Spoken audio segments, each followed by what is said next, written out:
राधे राधे दोस्तों। आज मैं आपके लिए एक सास बहू की ऐसी कहानी लेकर आई हूँ जिसे सुनकर आपकी आंखें सजल हो उठेंगी। तो चलिए शुरू करते हैं। बहू कहाँ मर गई? अंदर से आवाज़ आई, जिंदा हूँ माँ जी। तो फिर मेरी चाय अभी तक क्यों नहीं आई? कब से पूजा करके बैठी हूँ, ला रही हूँ माँ जी। बहू चाय के साथ भजिया भी ले आई। सास ने कहा, तेल का खिलाकर क्या मारोगी? बहू ने कहा, ठीक है माँ जी, ले जाती हूँ। सास ने कहा, रहने दे, अब बना दिया है तो खा लेती हूँ। सास ने भजिया उठाई और कहा, कितनी गंदी भजिया बनाई है तुमने। बहू, माँ जी मुझे थोड़े कपड़े धोने हैं, मैं जाती हूँ। बहू दरवाजे के पास छिपकर खड़ी हो गई। सास भजिया पर टूट पड़ी और पूरी भजिया खत्म कर दी। बहू मुस्कुराई और काम पर लग गई। दोपहर के खाने का वक्त हुआ। सास ने फिर आवाज़ लगाई, कुछ खाने को मिलेगा?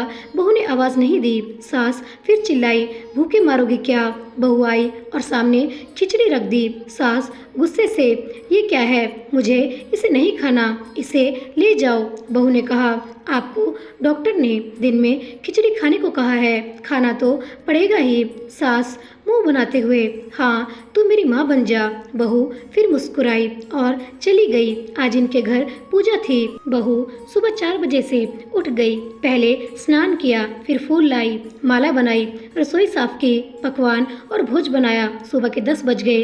अब सास भी उठ चुकी थी। बहू अब पंडित जी के साथ भगवान के वस्त्र तैयार कर रही थी। आज ऑफिस की छुट्टी भी थी। उनके पति भी घर पर थे। पूजा शुरू हुई। सास चिल्लाती हुई, बहू ये नहीं, वो नहीं। बहू दौड़ी दौड़ी आती और सब करती।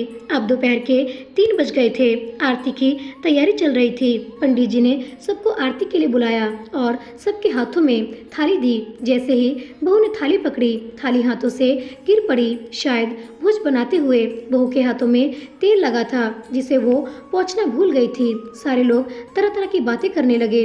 कैसी बहू है, कुछ नहीं आता, एक काम भी ठीक से नहीं कर सकती, ना जाने कैसी बहू उठा लाए। एक आरती की थाली भी संभाल नहीं सकी। उसके पति भी गुस्सा हो गए, पर सास चुप रही, कुछ नहीं कहा, बस यही बोल के छोड़ दिया, सीख रही है, सब सीख जाएगी धीरे धीरे।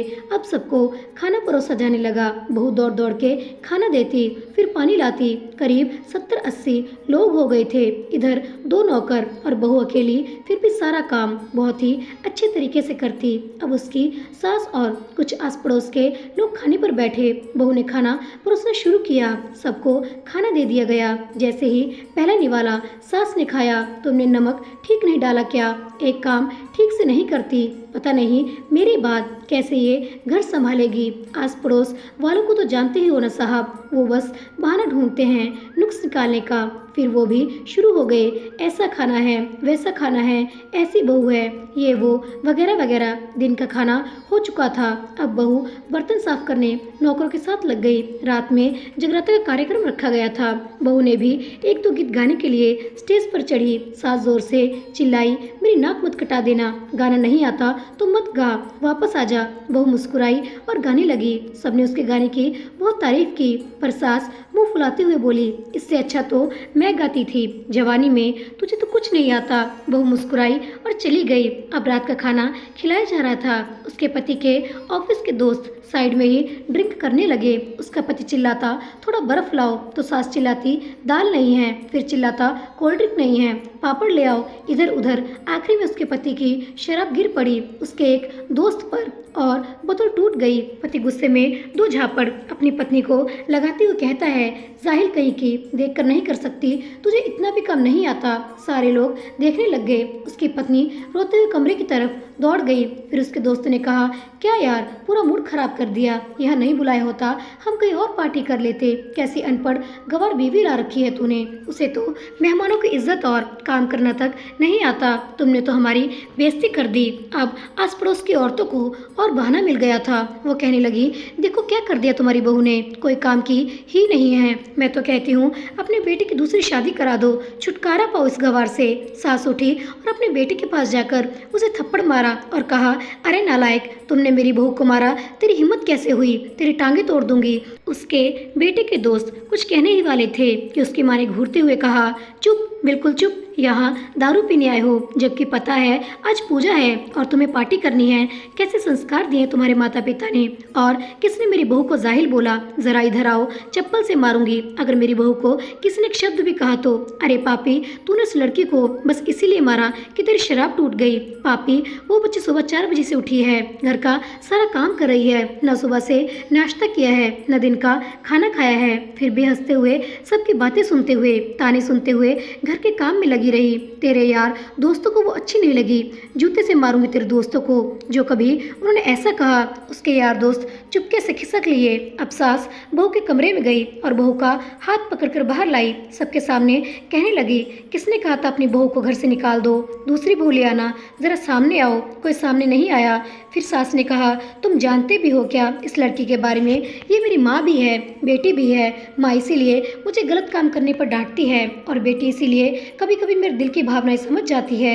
मेरे दिन रात सेवा करती है, मेरे 1000 ताने सुनती है, पर एक शब्द भी गलत नहीं कहती, ना सामने ना पीठ पीछे। और तुम कहते हो दूसरी बहू ले आओ। याद है ना छुटकी की दादी, अपनी बहू की करतूत? सास ने गुस्से से पड़ोस की महिला को कहा, अभी पिछले हफ्ते ही तुम्हें मियाँ बीवी को भूखे छोड़ घूमने चले गए थे। मेरी इसी बहू ने 7 दिनों तक तुम्हारे घर पर खाना पीना, यहाँ तक कि तुम्हारे पैर दबाने जाती थी, और तुम इसे जाहिल बोलती हो। जाहिल तो तुम सब हो जो कोयले और हीरे में फर्क नहीं जानते। अगर आइंदा मेरी बहू के बारे में किसी ने एक लफ्ज भी बोला तो मुझसे बुरा कोई नहीं होगा, क्योंकि ये मेरी बहू नहीं मेरी बेटी है।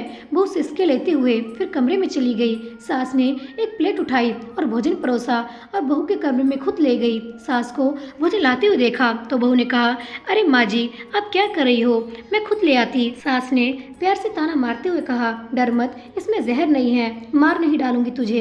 तुझे नई सास चाहिए होगी, पर मुझे अभी भी तू ही मेरे घर की बहू चाहिए। बहू ने अपनी सास को रोते हुए गले से लगा लिया। सास भी रो दी पहली बार और कहा, चल खाना खा ले। फिर मजाक करते हुए कहा, फिर मेरे पैर दबाने चले आना, और ये ख्याल मन में मत लाना कि सास पैर बोलती है, किसी दिन मैं इसका गला दबा दूंगी, क्योंकि कभी मैं भी यही सोचती थी। दोनों खूब हंसने लगे। कुछ रिश्ते बहुत मीठे होते हैं, बस बातें कड़वी होती हैं। तो दोस्तों, इस तरह हमारी आज की कहानी यहीं पर समाप्त होती है। आशा करती हूँ यह कहानी आपके दिल को छू गई होगी। जाने से पहले चैनल को सब्सक्राइब करना और लाइक करना मत भूलिएगा। ऐसी ही ज्ञानवर्धक कहानियों के लिए राधे राधे।